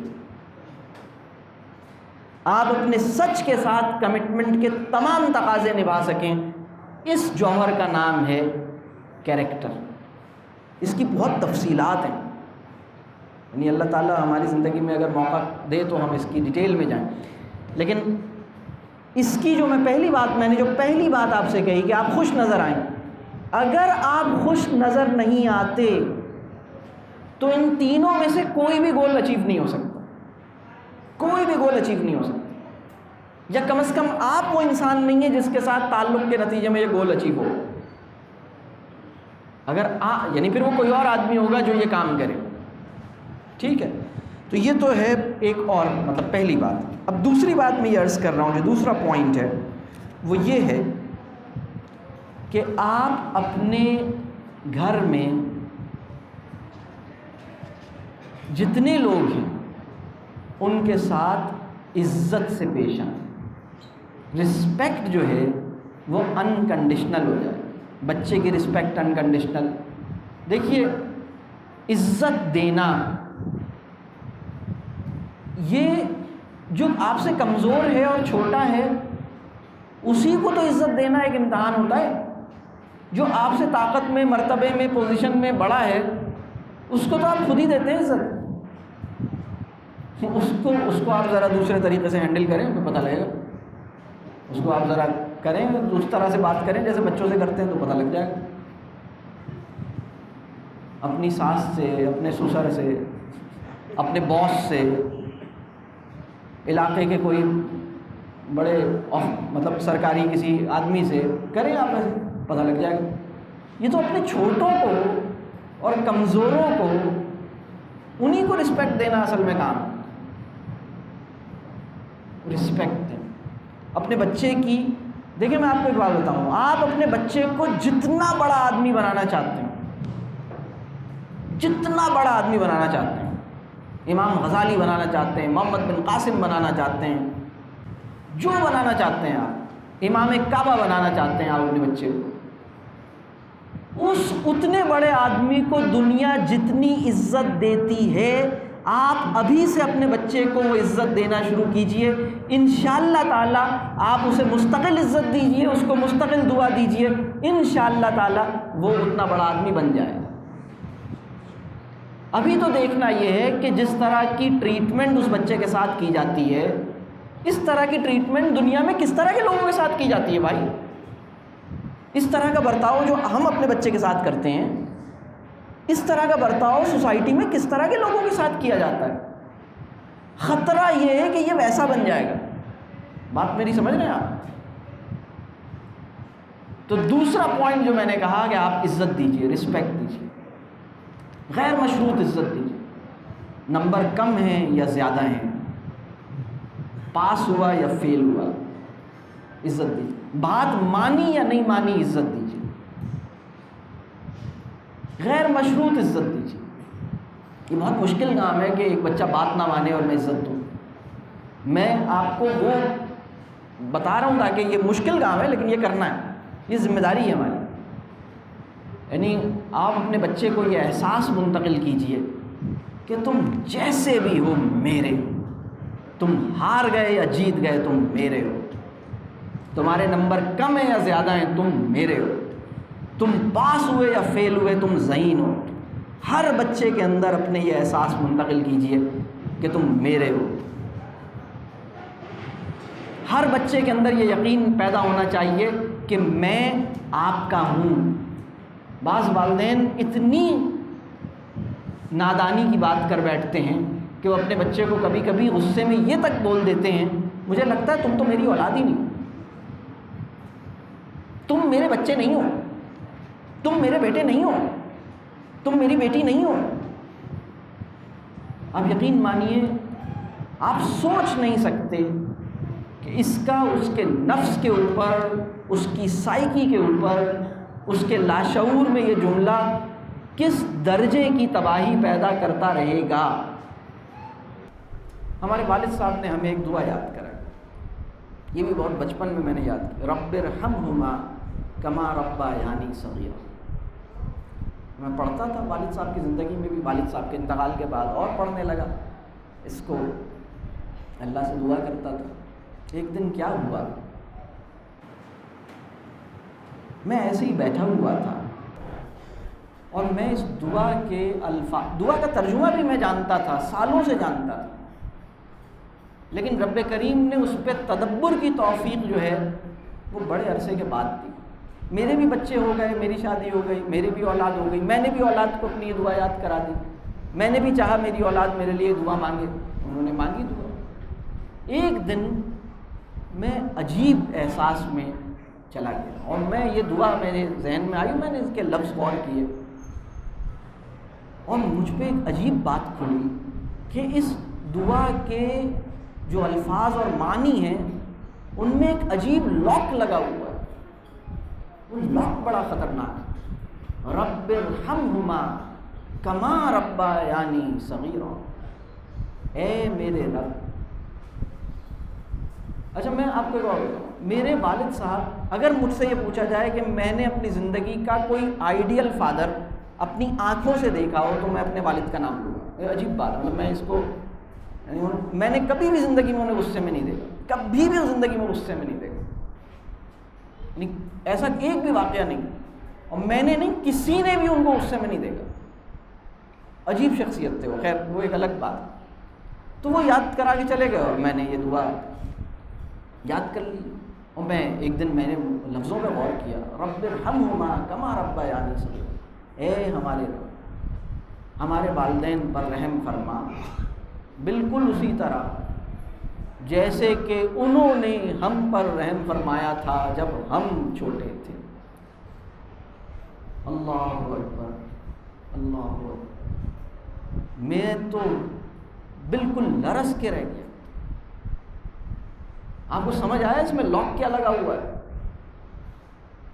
اے ہمارے رب میرے والدین پر رحم فرمائیے بالکل اسی طرح سے جس طرح انہوں نے مجھ پر رحم فرمایا تھا جب میں چھوٹا تھا. تو جس طرح ان کے لیے مجھے معاف کرنا آسان نہیں تھا، جس طرح ان کے لیے میری بات پہ درگزر کرنا آسان نہیں تھا، جس طرح انہوں نے میری ہر غلطی کو سب کے سامنے نمایاں کر دیا، جس طرح وہ میرے پیچھے پڑ گئے. تو عجیب بات ہے. تو ہمیں اللہ تعالیٰ سے دعا کرنی چاہیے کہ رب کریم ہمارے والدین سے اگر کوئی کوتاہی ہوئی تو اس کو معاف فرما، اور ہمارا محاسبہ بھی بس اپنی رحمت سے اپنی کرم سے ہمیں درگزر کر دے. تو پہلی بات میں نے یہ عرض کی کہ آپ خوش نظر آئیں. دوسری بات میں نے یہ عرض کی کہ آپ اپنے بچے کی رسپیکٹ کریں، عزت کریں، اس کی احترام کریں، غیر مشروط احترام کریں. یعنی اگر آپ کا بچہ بدتمیزی بھی کر رہا ہے تو جواب میں بدتمیزی نہیں کریں. یعنی بدتمیزی کا جواب تمیز ہی ہے، بدتمیزی کا جواب بدتمیزی نہیں ہے. اگر ایک بچہ بدتمیزی کر رہا ہے تو خاموش ہو جائیں، بعد میں بیٹھ کے سمجھائیں، بیٹا آپ کیسی بات کر رہے تھے، لیکن اسے بتائیں، لیکن اس کی عزت کریں، اس کی سیلف رسپیکٹ کو مجروح نہیں کریں. اگر آپ نے یعنی کانفیڈنس کے بیج کا نام ہے عزت نفس. کانفیڈنس عزت نفس کے تخم سے پیدا ہوتا ہے، عزت نفس کے بیج سے پیدا ہوتا ہے. اس کے اوپر یہ اور یہ کھڑا ہوتا ہے، اس کے نتیجے میں وہ کامیابیوں کی شاہراہ پہ چلتا ہے. اب تیسری بات یہ ہے کہ آپ کا اپنے شریک حیات کے ساتھ ایک بہت گہرا تعلق ہونا چاہیے. آپ چاہتے ہیں آپ اپنے بچے کی اچھی تربیہ کریں، آپ اپنی بیویوں کو ٹائم دیجیے، آپ بیویاں اپنے شوہر کو ٹائم دیں. یعنی بیویوں کو چاہیے کہ وہ شوہر کے استقبال کی ایسی تیاری کریں جیسے کہ یعنی ہمارے معاشرے میں بہت سی عورتیں اس وقت اچھی طرح تیار ہوتی ہیں جب انہیں گھر سے باہر جانا ہو، گھر میں رہنے کے لیے تیار نہیں ہوتی. گھر میں رہنے کے لیے اپنے بچوں اور اپنے شوہر کے لیے اپنے آپ کو اچھا سا بنائیں، تیار کریں، اچھے انداز سے تیار کریں، استقبال کریں. اسی طرح شوہروں کو چاہیے کہ گھر کے اندر اپنی بیویوں کو ٹائم دیں، ان کے ساتھ وقت لگائیں، ان سے ڈسکشن کریں. میں اکثر یہ سوچتا ہوں کہ ہمارے معاشرے میں مردوں کو بہت سے مواقع ملتے ہیں، مسجدوں میں جمعے کے خطبے میں بھی اگر کوئی بیٹھتا ہے تو اسے کچھ سننے کو موقع مل جاتا ہے. اگر کسی کے اچھے دوست احباب ہیں تو وہ بھی کوئی اچھی بات اسے بتاتے رہتے ہیں، وہ باہر نکلتا ہے. پھر بہت ساری ٹینشن جو اسے گھر میں یا آفس میں ملتی ہے تو وہ ذرا باہر گھوم کے آتا ہے نا تو اس کا ذہن سے بہت سی ٹینشن ختم ہو جاتی ہے. لیکن عورتوں کے ساتھ ان کو ظاہر سی بات ہے کہ وہ اس طرح باہر نکلتی نہیں ہیں یا کم نکلتی ہیں، پھر ان کو بہرحال وہ مواقع بہت سی باتیں سننے کے میسر نہیں آتے جو آپ کو میسر آتے. تو ان کے ساتھ ٹائم لگانا چاہیے، ان کے ساتھ شیئرنگ کرنا چاہیے، انہیں بتانا چاہیے کہ آج نا جمعے کے خطبے میں ایک بڑی عجیب بات سنی. آج عشاء کی نماز میں امام صاحب نے فلاں سورہ کی تلاوت کی، فلاں آیت کے اوپر، یعنی کوئی وہ شیئر کریں. آج ہم اپنے دوستوں میں بیٹھے ہوئے تھے، انہوں نے اتنی اچھی بات مجھے بتائی. اس کے ساتھ اپنی انٹلیکچوئل ڈیولپمنٹ، یعنی ہوتا کیا ہے کہ ایک آدمی انٹلیکچولی گرو ہو رہا ہوتا ہے، دوسرا نیچے جا رہا ہوتا ہے. اس کو ٹائم دیں، اس کے ساتھ اپنی انڈرسٹینڈنگ بنائیں، ذہنی ہم آہنگی بنائیں. جب میں چھوٹا تھا تو نیلام گھر آیا کرتا تھا. نیلام گھر سنا ہے آپ لوگوں نے؟ نیلام گھر ٹی وی کا پروگرام ہوتا تھا، اس میں شادی شدہ جوڑوں کے ساتھ وہ ایک کھیل کرتے تھے، یاد ہے؟ وہ ایک کو باہر بھیج دیتے تھے، دوسرے کو کرسی پہ بٹھا دیتے تھے، پھر اس سے سوال کرتے تھے، بتاؤ بھائی تمہیں سب سے زیادہ کیا پسند ہے، غصہ کس بات پہ آتا ہے، خوشی کس بات پہ ہوتی ہے، کیا چیز تمہاری زندگی کی خواہش کیا ہے، تمہاری زندگی کا مسئلہ کیا ہے. وہ 5-6 باتیں اس سے پوچھتے تھے. پھر اب اس کو باہر سے بلاتے تھے اور پھر ایک ایک کر کے اس سے پوچھتے تھے، اچھا بتائیں آپ کے شوہر کو کیا پسند ہے، بتائیں ان کو کیا، ان کو سب سے زیادہ غصہ کس پہ. اب وہ جو بات بتاتا تھا وہ اگر اس سے میچ کرتی تھی تو مطلب بڑا آپ کھیل جیت جاتے. اس طرح کی ایک، اگر اس وقت ہماری سوسائٹی میں ایسا کوئی کھیل کھیلا جائے نا تو سب مطلب کہیں گے یہ آپ مطلب یہ جو بات بتا رہے ہیں کم از کم آپ اپنی بیگم کی تو نہیں بتا رہے. اس طرح کی تو کوئی صفت ان میں نہیں نظر آ رہی. وہ تو کچھ اور بتا رہی ہے، ان کو تو بریانی پسند ہے، آپ کہہ رہے ہیں ان کو کچھ اور پسند ہے. مطلب یہ تو آپ کو پسند ہے، انہیں پتہ ہی نہیں ہے کہ اس کو کیا پسند ہے، انہیں پتہ ہی نہیں ہے کہ اس کی کیا، اس کے دل میں کیا ہے. وہ اس کے ساتھ بیٹھتے ہی نہیں ہیں. زیادہ تر ہسبینڈ وائف کی گفتگو ہوتی کیا ہے، آپ آ گئے، ہاں کھانا کھائیں گے، نہیں کھا لیا، کپڑے نکال دوں، ہاں نکال کے رکھ دینا، کہیں جا رہے ہیں کیا، بتانا ضروری ہے. یہ کانورسیشن ہے ہسبینڈ وائف کی. چھوٹا کہاں ہے، کھیل رہا ہوگا. مطلب عجیب بات، بالکل یعنی اس طرح کی بات، یعنی کوئی بات ہے. کبھی ہسبینڈ وائف بتائیں ایک دوسرے کو کہ مجھے کون سی نظم پسند ہے، کون سا گیت پسند ہے، کون سی کہانی پسند، کون سی کتاب پسند.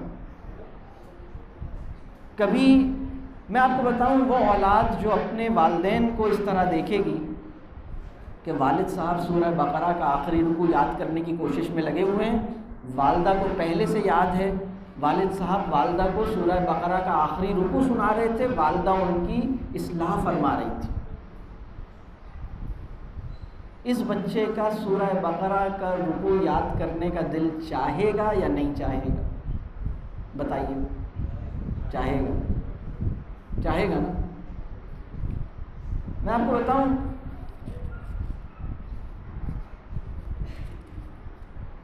ہسبینڈ اینڈ وائف ہیں، ان کے گھر میں اخبار آتا ہے، دونوں کو اخبار پڑھنے کا شوق ہے. ایک دن ہسبینڈ جلدی میں، بیوی نے پڑھ لیا اخبار، تو بیوی کو چاہیے کہ وہ کہے کہ آپ کو میں بتاؤں آج اخبار میں کیا کیا ہوا، کیونکہ آپ جلدی میں ہیں، آپ کھانا وانا کھا رہے ہیں تو میں آپ کو اہم اہم خبریں سنا دیتی ہوں. اور بچے دیکھ رہے ہیں کہ ان کی یہ انڈرسٹینڈنگ. یعنی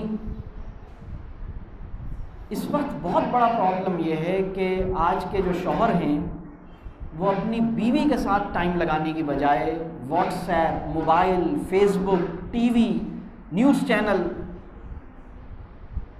یعنی وہ سیاست دانوں کے بارے میں اس طرح معلومات جمع کر رہے ہیں جیسے ان کی شادی سیاست دانوں سے ہوئی. میں آپ کو بتا رہا ہوں اس سے کچھ نہیں ہوگا. اپنی بیوی کو ٹائم دینا ہوگا، اپنی بیوی کا دل جیتنا ہوگا، اپنے شوہر کا دل جیتنا ہوگا.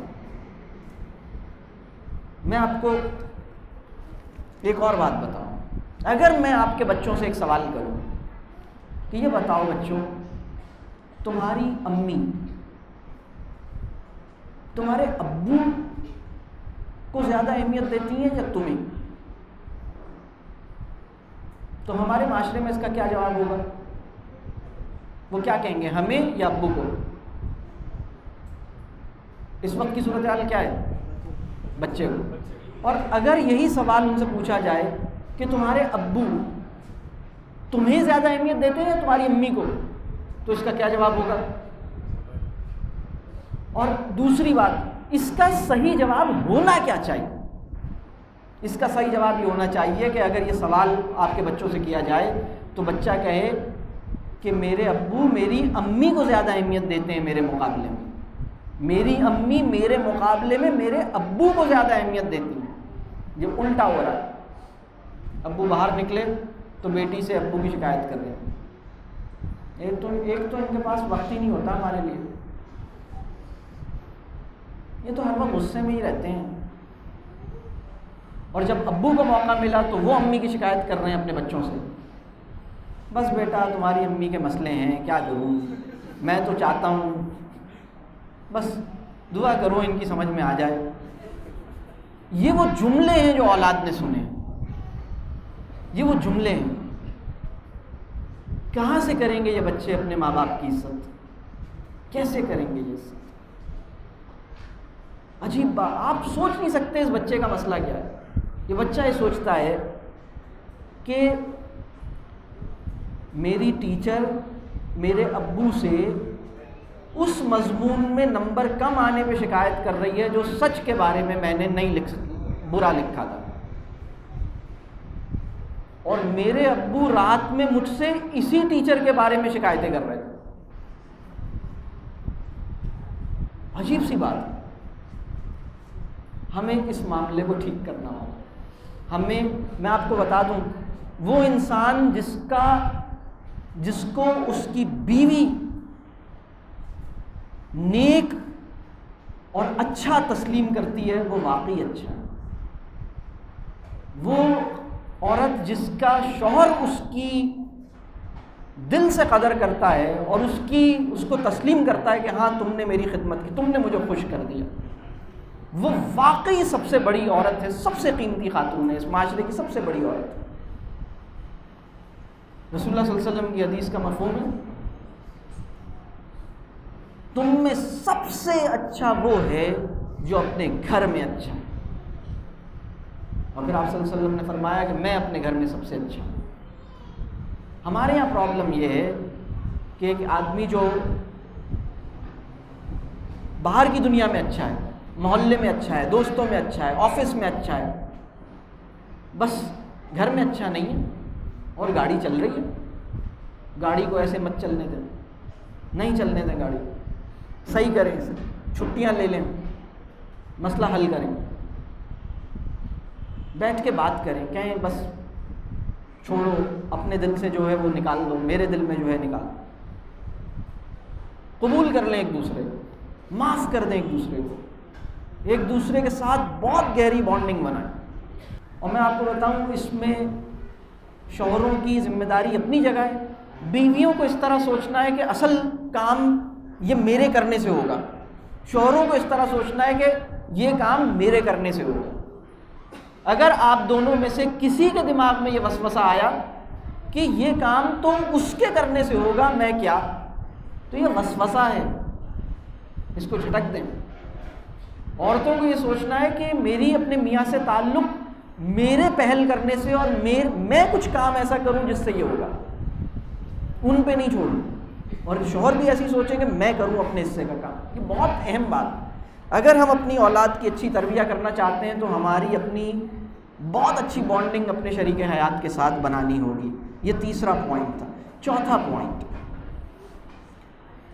اپنے بچوں کو اپنے لاڈ اور اپنے خوف ان سے بچانے کی ذمہ داری قبول کر لی. خوف سے بچانے کی ذمہ داری رسپیکٹ والا کام کر چکا ہے. اپنے بچوں کو اپنے لاڈ اور اپنے خوف سے بچانے کی ذمہ داری قبول کر لیجیے. اپنے وجود کی آلودگیوں سے بچانے کی ذمہ داری قبول کر لیجیے. بڑی ذمہ داری ہے یہ. بچوں کے اندر جمع ہونے والی بہت ساری آلودگی کا بہت بڑا حصہ والدین کی جھولی سے آ کے گرا ہے. یہ تسلیم کریں ہم، یہ مانیں ہم. اگر ہم اس کو نہیں سمجھیں گے یہ معاملہ ٹھیک نہیں ہوگا. مجھ سے لگی ہیں ان کو یہ مسئلے، میری وجہ سے یہ نیگیٹو ہو رہے ہیں، میری بے احتیاطی، میری بے اعتدالی، اس طرح مجھے اس کو دیکھنا چاہیے. تو اپنے لاڈ سے لاڈ کو میں انگریزی میں کہتا ہوں پیمپرنگ سے اپنے پیمپرنگ نہیں کریں. پیمپرنگ نہ کریں. اس کے اندر 3 باتیں میں بتا رہا ہوں. پیمپرنگ کا مطلب کیا ہے؟ پیمپرنگ کا پہلا مطلب ہے کہ آپ اپنے بچے کی ہر خواہش مانیں. یہ ہے لاڈ. یعنی پیمپرنگ یا لاڈ کا کیا مطلب ہے؟ جس کو نہیں کرنا. میں لاڈ کے بالکل حق میں نہیں. میں آپ سے بالکل یہ نہیں کہہ رہا کہ آپ لاڈ کریں, میں بالکل نہیں کہہ رہا, بالکل بھی نہیں کہہ رہا. میں بالکل فرم رہنے کی بات کر رہا ہوں. میں تو آپ سے یہ کہہ رہا ہوں اولاد آزمائش ہے. میں تو آپ کو یہ کہہ رہا ہوں لاڈ سے بچائیں. تو اس کے اندر 3 کام کرنے. لاڈ 3 چیزوں پہ مشتمل ہوتا ہے, پیمپرنگ جسے ہم کہتے ہیں. پہلی چیز ہے ایکسیپٹنگ ایوری وش, ان کی ہر خواہش کو ماننا. جو بچے نے کہا جی حاضر. بہت سے والدین اتنی نادانی کی بات کرتے ہیں, انہی کے لیے تو کماتے ہیں. تو جس دن مجھ سے یہ پوچھا جائے گا کہ مال کیوں کمایا, کس کے لیے کمایا, تو میں یہ جواب دوں گا نہیں ان کے لیے کمایا. نہیں, مال بس مطلب ٹھیک ہے اپنی ضروریات کے لیے کمایا, لیکن صرف اولاد ہی مطلب نہیں کوئی کار خیر, کوئی بڑا کام نہیں. کوئی انسان ایسا ہے جو کہے کہ بھائی انفاق کرنے کے قابل رہوں اس لیے مال کمایا.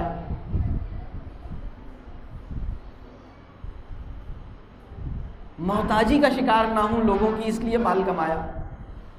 آپ کی نعمتوں سے فیضیاب ہوتا رہا ہوں اس لیے کچھ مال بھی کمایا, کچھ اور نعمت انہی کے لیے کماتے ہیں. یہ جو کہہ رہے ہیں لگا دو, یہ بالکل صحیح نہیں.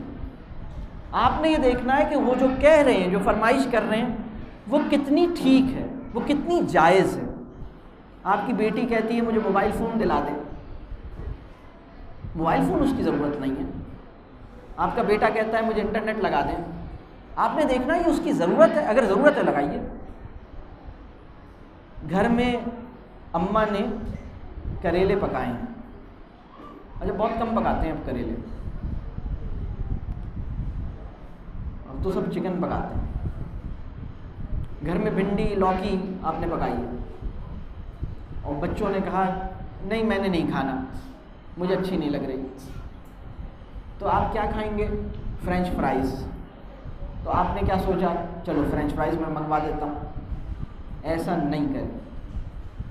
نہیں مجھے لوکی نہیں کھانی. اچھا پھر آپ نے کیا کھانا؟ French fries. برگر. اچھا آپ فرینچ فرائز کھانا چاہتے ہیں, برگر کھانا چاہتے ہیں. اچھا لوکی آپ کو اچھی نہیں لگتی, آپ کا دل نہیں چاہ رہا. اچھا میں فرینچ فرائز نہیں منگواؤں گا, میں برگر بھی نہیں منگواؤں. گلے لگا لیں یہ کہہ کے, پیار کر دیں گال پہ, شاباش میرا کتنا پیارا بچہ ہے, فرینچ فرائز کھانا چاہ رہا ہے لیکن میں نہیں منگواؤں گی اس لیے کہ آپ کے لیے اچھا نہیں. برگر بھی نہیں منگواؤں گا اس لیے کہ آپ کے لیے اچھا نہیں ہے. تو یہ بھنڈی کھانی ہے آپ نے, نہیں میں نہیں کھاؤں گا میں بھوکا رہوں گا. اچھا آپ بھوکا رہیں گے, ٹھیک ہے. تو آپ الحمدللہ اولیاء کی سنت پہ عمل کریں گے. خالی پیٹ کچھ دیر رہنا یہ بڑے مرتبے کی بات ہے. اللہ آپ کو اس قابل کرے. سبحان اللہ, آپ کے لیے دعا کریں گے.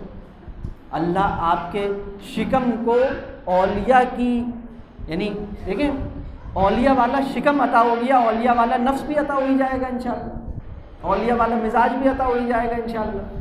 میرے بچے کو غصے کی حالت میں اولیاء والا شکم عطا ہو گیا ہے تو کیا بات ہے یار, زبردست. فبیہا, میں بھی نہیں کھاتا چلو. سبحان اللہ. آپ کا بچہ کھانا کھانے نہ کھانے سے کچھ نہیں ہوگا, انتقال نہیں ہوگا. آپ کا بچہ جو ہے نہیں کھا رہا کوئی بات, رات میں بھی نہیں کھاؤں, اور رات میں بھی وہی بھنڈی ملے گی. آپ نے سوچا تھا رات میں بریانی بناؤں گا, نہیں بنایا. میں بھنڈی رکھی ہوئی کیوں بناؤں گی بریانی, بھنڈی ختم کرو پہلے, بھنڈی کھلا. رات میں بھی نہیں کھا رہا, صبح ناشتے میں نکال, بھنڈی ہی کھانی. جب بھوک لگ جائے گی نا تو وہ کھائے گا. آپ کا بچہ کہتا ہے مجھے کولڈ ڈرنک پینی ہے. دیکھیے کولڈ ڈرنک نافع بدن ہے یا نہیں ہے یہ طے کریں آپ. بہت سے لوگ اتنی نادانی کرتے ہیں, وہ کہتے ہیں کہ بھائی میں پیپسی کولا نہیں پیتا, میں مکا کولا پی لیتا ہوں. نادانی کی بات, کیونکہ یہ منفعت بخش نہیں ہے, نافع بدن نہیں ہے. کیوں پی رہے ہیں آپ؟ ہر وہ چیز جو زبان کو اچھی لگ رہی ہے اپنے جسم کے حوالے کر دو گے کیا؟ خوشنودی زبان کے لیے میں اپنے وجود کے اندر لے جاؤں گا. آپ کا نفس جو ہے وہ عجیب آپ کے لیے, آپ کو بہت اپنا نفس جو ہے اس کو اپنے قابو میں کرنا. کیوں کریں ہم یہ, کیوں مانیں یہ بات, لیکن پیار سے, عزت کے ساتھ. ہر خواہش پوری نہیں کرنی. لیکن آپ کا بچہ باہر کھیلنا چاہتا ہے، یہ اس کی جائز خواہش ہے. آپ کا بچہ کہانیاں سننا چاہتا ہے، یہ اس کی جائز خواہش ہے. آپ کا بچہ آپ کے ساتھ بیٹھ کے باتیں کرنا چاہتا ہے، یہ اس کی جائز خواہش ہے. آپ کا بچہ ٹی وی پہ پروگرامز دیکھنا چاہتا ہے، یہ اس کی جائز خواہش نہیں ہے. اصل میں مسئلہ یہ ہے کہ جب ہمارا اپنے بچے سے تعلق نہیں ہوتا تو ہم اپنے بچوں کا تعلق چیزوں کے ذریعے بنانے کی کوشش کرتے ہیں. نتیجتاً اس کا تعلق چیزوں سے پیدا ہوتا ہے، ہم سے نہیں پیدا ہوتا. بہت سے پیرنٹس کو یہ لگتا ہے کہ اگر میں نے اپنے بیٹے کو نا موبائل نہیں دلایا نا تو یہ مجھ سے ناراض ہو جائے گا، دور ہو جائے گا، تو اسے موبائل دلا دوں. وہ ابھی بھی آپ سے قریب نہیں ہوگا، وہ موبائل سے قریب ہوا ہے، آپ سے اور دور ہوا ہے. بلکہ آپ کے اور اس کے درمیان ایک چیز اور آ گئی، وہ ہے موبائل. پھر ایک چیز اور آ گئی، وہ ہے کچھ اور. تو آپ کے اور اس کے درمیان چیزوں کی دیوار کھڑی ہو رہی ہے. یہ بات سمجھ آ رہی ہے؟ اس کو سمجھیں اس بات. تو میں یہ کہہ رہا ہوں کہ پیمپرنگ نہیں کریں، لاڈ نہیں کریں. اور لاڈ کا مطلب 3 ہے. لاڈ کا پہلا مطلب یہ ہے کہ اس کی ہر خواہش پوری کر دیں. لاڈ کا دوسرا مطلب یہ ہے اوور فیسیلیٹیشن. پہلا تھا ایکسیپٹنگ ایوری وش، دوسرا ہے اوور فیسیلیٹیشن. ہر وہ کام جو آپ کا بچہ خود کر سکتا ہے اس کو کرنے نہ دیں، بلکہ خود کرنا شروع کر دیں. یہ ہے اوور فیسیلیٹیشن. یہ بھی لاڈ ہے، پیمپرنگ ہے. بچہ پانی خود پی سکتا ہے، آپ نے کبھی اس کو پینے نہیں دیا. بچہ اپنا کوئی کام خود کر سکتا ہے، بچہ اپنا کھانا خود نکال سکتا ہے، آپ نے کہا نہیں ماں صدقے، ماں صدقے. ماں اسی لیے تو ہے، ماں نے خود اپنے آپ کو ماسی بنا لیا.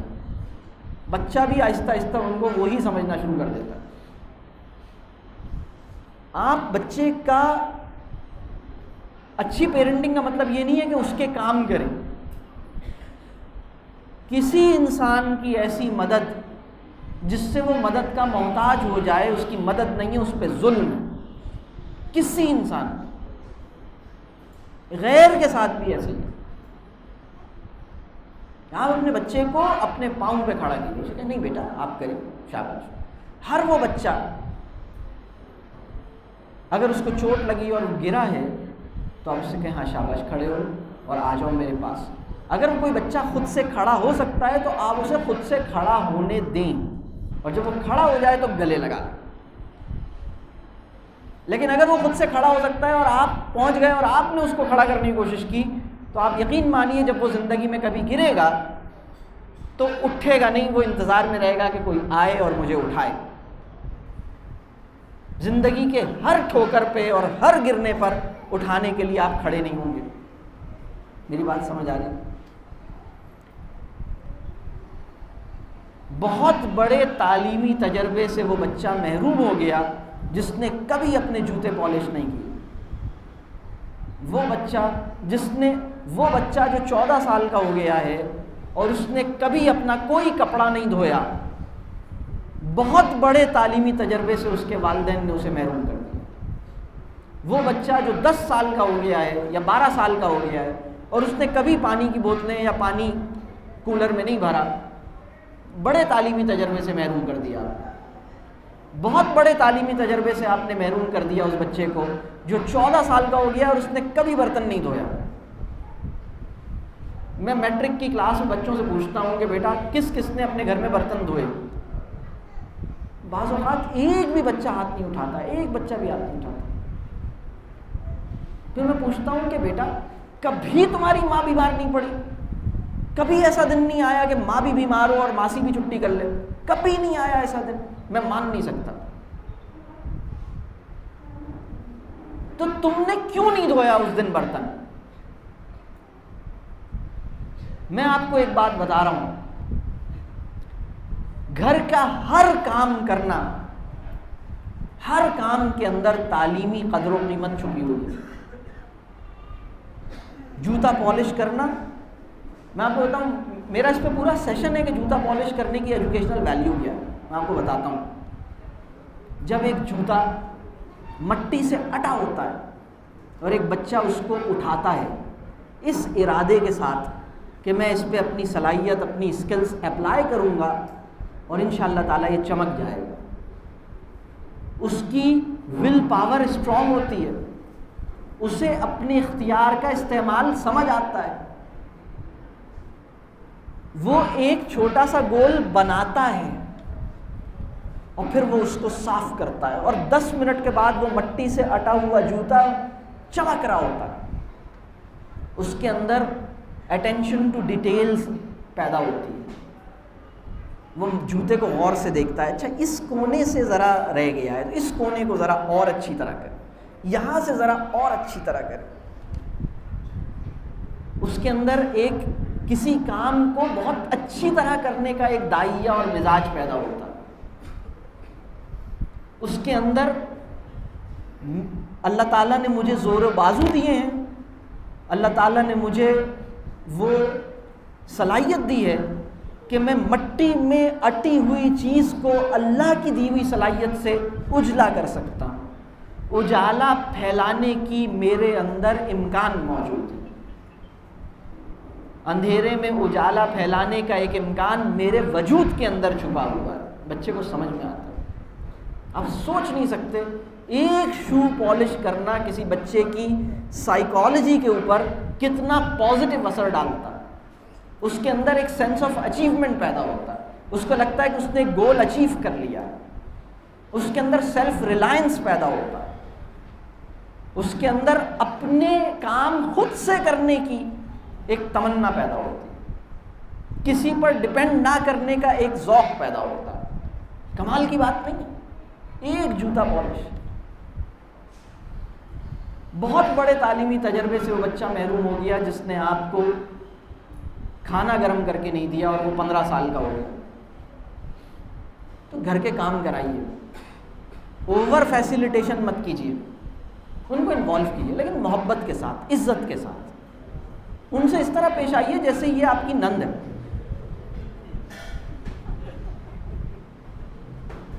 لیکن پتہ ہے ہماری بہت سی عورتیں اپنی بیٹی کے ساتھ ویسا ہی برتاؤ کر رہی ہیں جو وہ نرد کے ساتھ کر رہی ہیں. میں اس کے الٹ بات کر رہا ہوں. مطلب وہ احترام دیجیے، بالکل وہ احترام دیجیے کہ یہ ایک پورا انسان ہے. مطلب کبھی تو ہمارے دل میں ایک دفعہ تو یہ بات آئے کہ آلودگی سے بھرا ہوا انسان معصومیت میں ڈھلے ہوئے بچے کے ساتھ کیسا برتاؤ ہوتا ہے. آلودہ پاکیزہ کے ساتھ کر کیا رہا. مطلب اگر اس بچے کا اور میرا دونوں کا انتقال ہو جائے تو وہ سیدھا کہاں جائے گا؟ جنت میں. اور میرے ساتھ کیا ہوگا؟ مجھے سائڈ میں بلایا جائے گا، مجھے کہا جائے گا ذرا آ جاؤ بتاؤ. تو تھوڑا سا تو ہم اس بات کا، یعنی بچے کی تکریم کی جو اضافی وجوہات ہیں اس میں اس کی معصومیت ہے. ویسے تو ہر انسان کی تکریم ہونی چاہیے، اس کو سمجھیں. تو پیمپرنگ، لاڈ جو ہے، پہلی بات میں نے لاڈ میں کہی کہ اس کی ہر خواہش پوری نہیں کریں. ہر خواہش پوری کرنا لاڈ ہے. جائز خواہش پوری ہوگی، اور جو ناجائز خواہش ہے وہ بہت عزت، احترام، محبت کے ساتھ آپ کہیں نہیں ہے میں نہیں کر رہا. دوسری بات، جو کام وہ خود کر سکتا ہے اس کو کرنے کے موقع دیں. میں یہ نہیں کہہ رہا کہ روزانہ اپنے کپڑے خود دھوئے، میں یہ نہیں کہہ رہا، لیکن کبھی دھوئے. میں یہ نہیں کہہ رہا کہ وہ کچن میں سارے کام کر کے دکھائے، میں یہ بالکل نہیں کہہ رہا. اس پہ ظلم نہیں کریں، اس کے ساتھ زیادتی نہیں کریں، لیکن کبھی کبھی اس کو موقع دیں. وہ اپنا برتن خود اٹھا کے کچن میں رکھ کے آئے، وہ اپنی چیزیں خود کرے، تھوڑا سا اس کو موقع دیں. تیسری بات، انڈیو فیورنگ. پیمپرنگ کی تیسری بات لاڈ کی. انڈیو فیورنگ کا مطلب یہ ہے کہ کسی بھی مسئلے میں اگر آپ کے بچے اور کسی کے ساتھ کوئی معاملہ پیش آ جائے، کوئی مسئلہ پیش آ جائے، اس کے کزن کا، اسکول کا، دوست کا، رشتہ دار کا، پڑوسی کا، ملازم کا، تو آپ یہ سمجھ رہے ہیں کہ بچہ میرا ہے تو سائٹ تو مجھے اسی کی لینی ہے جو میرا ہے. اب آگے بتاؤ کیا کرنا ہے. یہ تو طے ہے کہ وہ تو صحیح ہی ہوگا اس لیے کہ وہ میرا ہے. اس کو کہتے ہیں انڈیو فیورنگ. یہ نہیں کریں, یہ نہیں کریں, بلکہ آپ یہ بالکل واضح ہو, بچے کو بتا دیں کہ بیٹا میں اصول کی سائڈ ہوں, میرا بچہ غلط ہو سکتا ہے, لیکن غلط ہونے کے باوجود اس کی عزت کرنا میری دینی ذمہ داری ہے. مسلمان وہ ہے جس کی زبان اور جس کے ہاتھ سے دوسرے مسلمان کی عزت نفس محفوظ رہے. رسول اللہ صلی اللہ علیہ وسلم نے فرمایا. اس حدیث کا اپلیکیشن بچوں پہ ہوگا یا نہیں ہوگا؟ کیا خیال ہے؟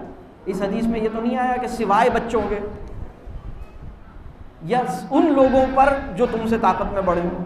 یہ تو حدیث ہی کمزوروں اور چھوٹوں پر اپلائی کرنے کا مسئلہ ہے نا. تو یہ ہے پیمپرنگ, جس کو نہیں کرنا. تو اب تک میں نے 4 باتیں کی. پہلی بات میں نے کہی کہ خوش نظر آئیں, دوسری بات میں نے کہی بچے کی عزت کریں, تیسری بات میں نے کہی کہ اپنے شریک حیات کے ساتھ بہت گہرا تعلق بنائیں, چوتھی بات میں نے کہی کہ اپنے بچے کو اپنے لاڈ سے بچائیں, پانچویں بات میں یہ عرض کر رہا ہوں کہ اپنے بچے کو کوالٹی ٹائم دیں. کوالٹی ٹائم کسے کہتے ہیں؟ اس کو میں ایک چھوٹی سی مثال سے واضح کرتا ہوں. فرض کیجئے کہ میں یہاں پر کسی صاحب سے یہ کہوں کہ آپ ان کو میں پروگرام کے بعد روک لوں اور ان سے میں آدھا گھنٹہ ان سے میں کچھ معلومات حاصل کرنا چاہوں. مجھے پتہ لگے کہ یہاں پر ایک تاجر آئے ہوئے ہیں یا یہاں پر ایک انجینئر آئے ہوئے ہیں یا کوئی اور ان کا شعبہ ہے اور ان کے شعبے سے متعلق مجھے معلومات لینی ہوں, اور میں ان کو 30 منٹ روکوں اور ان سے معلومات حاصل کروں. تو کس نے کس کو وقت دیا ہے؟ انہوں نے مجھے وقت دیا یا میں نے انہیں وقت دیا؟ انہوں نے وقت دیا ہے, میں نے تو وقت لیا ہے ان سے. تو ہمارا مشاہدہ یہ ہے کہ جتنا وقت بچے اپنے والدین کو دیتے ہیں اتنا وقت والدین اپنے بچوں کو نہیں دیتے. اس لیے کہ اگر آپ نے بچوں کو بلایا اور ان سے اپنی مرضی کی معلومات نکلوائی اور ان سے مختلف کام ان کے پوچھے اور پورا دن کیسے گزرا اور اسکول میں کیا ہوا اور پڑھائی کے کیا معاملات ہیں اور انہوں نے آپ کو رپورٹنگ کی, تو اس میں تو آپ نے ٹائم لیا ہے, دیا تھوڑی ہے. ٹائم لینا کسے کہتے ہیں اور ٹائم دینا کسے کہتے ہیں؟ تو کوالٹی ٹائم کے اندر جو 3 باتیں میں کروں گا اس میں پہلی بات ہے ٹائم دیں. لیں کی بات نہیں کر رہا میں, دیں کی بات کر رہا ہوں. اور اس کے اندر جو پہلی بات ہے وہ ہے ٹائم دینا اس وقت ہوتا ہے جب آپ اس کے ایجنڈا پہ ملاقات کرتے ہیں. یا تو ایجنڈا اس کا ہے یا پھر میوچولی ایگریڈ ایجنڈا ہے, یا تو ایسی بات ہو رہی ہے, اس موضوع میں بات ہو رہی ہے جو اگر آپ کی پسند کی بات ہو رہی ہے, آپ کا موضوع آپ کا ہے, ٹاپک آپ کا ہے, بات وہ ہے جو آپ کرنا چاہتے ہیں مجھ سے, تو اس کا مطلب ہے میں آپ کو ٹائم دے رہا ہوں. اگر دونوں کی پسند کا موضوع ہے تو اس کا مطلب ہے دونوں ٹائم دے رہے ہیں ایک دوسرے کو. تو ٹائم دیں ان کا ایجنڈے پر, یعنی کچھ گفتگو کی نوعیت ایسی ہو کہ وہ گفتگو ان کے مطلب کی بھی ہو.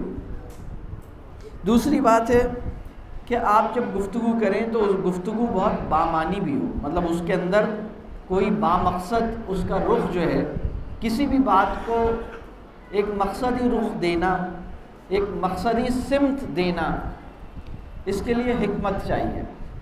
تیسرا پوائنٹ ہے ارج ٹو میٹ اگین, یعنی پہلا کوالٹی ٹائم کے اندر پہلی بات ہے دیر ایجنڈا, دوسری بات ہے میننگ فل کانورسیشنز, تیسری بات ہے ارج ٹو میٹ اگین, یعنی اس کی دوبارہ آپ سے ملاقات کی خواہش پیدا ہو.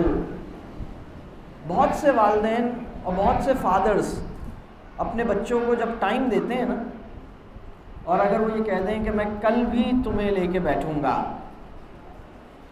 تو بچوں کی خواہش ہوتی ہے کہ خدا کرے کل آئے ہی نہیں, کیونکہ جتنی مشکل ان کے اوپر گزری وہ دوبارہ موقع ملے گا نہیں, نیور اگین, کیونکہ وہ بڑی مشکل میں ہوتا ہے. تو یہ دیکھنے کی ضرورت ہے کہ بچہ ہمارے ساتھ سہولت محسوس کر رہا ہے یا نہیں. تو میں سم اپ کر دیتا ہوں جو آج کی گفتگو ہوئی.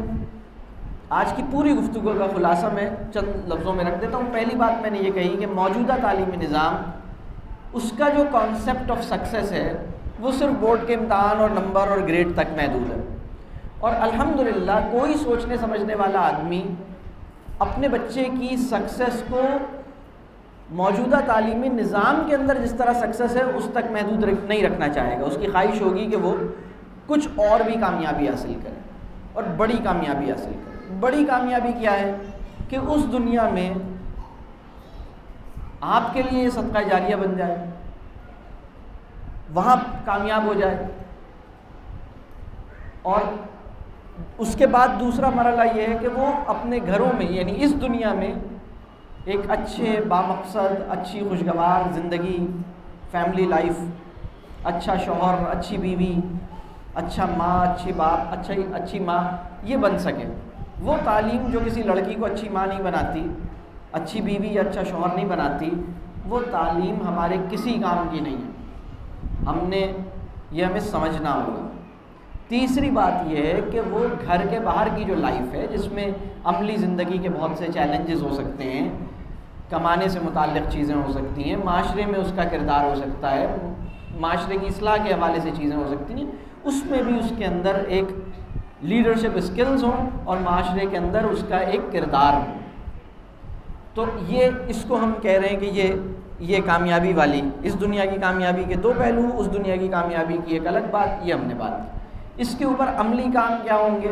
اس کے اوپر عملی کام ہم نے کہا کہ پہلی بات تو یہ کہ تعلیم و تربیہ کے پھر ہم نے 3 مقاصد بتائے: کانفیڈنس، کریٹیوٹی اور کیریکٹر۔ اور ہم نے کہا کہ پیرنٹنگ کے بھی یہی 3 مقاصد ہونے چاہیے اور تعلیم کے بھی یہی 3 مقاصد ہونے چاہیے: بچوں کے اندر اعتماد پیدا کرنا، کانفیڈنس، کریٹیوٹی اور کیریکٹر۔ اور اس کی تفصیلات میں نے کہا کہ یہ پھر آپ اس کو سمجھ لیں کہ اس کو کبھی اس کی تفصیل میں جانا ہے۔ پھر میں نے یہ عرض کیا کہ پریکٹیکل اسٹیپس میں سب سے قیمتی اسٹیپس وہ ہوتے ہیں جو ذہن کی سطح پر، ذہن کے میدان میں کیے جاتے ہیں، اور اس میں 3 پریکٹیکل اسٹیپس میں نے عرض کیے۔ پہلا پریکٹیکل اسٹیپ کیا تھا؟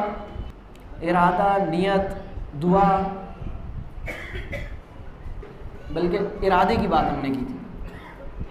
دوسرا پریکٹیکل اسٹیپ ہم نے کیا کہا تھا؟ یہ سب ارادہ، فیصلہ وہ اسی کے ساتھ۔ دوسرا پریکٹیکل اسٹیپ آزمائش ہے، اس کو سمجھیے کہ یہ آزمائش ہے۔ اور تیسرا پریکٹیکل اسٹیپ کیا تھا؟ ذہن میں جو بات کلیئر ہونی چاہیے کہ وہ کامیابی جو ہے ہمارے دینی تناظر میں کس طرح ڈیفائن ہوتی ہے۔ ہم کوشش کے مکلف ہیں، ہم نیت کو خالص رکھنے کے مکلف ہیں۔ اس کی پوری تفصیل میں نے بیان کی تھی۔ پھر اس کے بعد نظر آنے والی دنیا میں ہمارے کاموں کی صورتحال کیا ہونی چاہیے، اس کی میں نے 5 باتیں بیان کی۔ لیکن وہ جو 3 باتیں ذہن کے اندر تھیں ان کو جو میں بات کر رہا تھا کہ نیت، ارادہ، فیصلہ، دعا، وہ والی بات، یہ آزمائش ہے، آزمائش کے حوالے سے بھی دعا اور یہ والی بات۔ اور پھر آپ کی یہ والی بات کہ جو تیسری چیز تھی کہ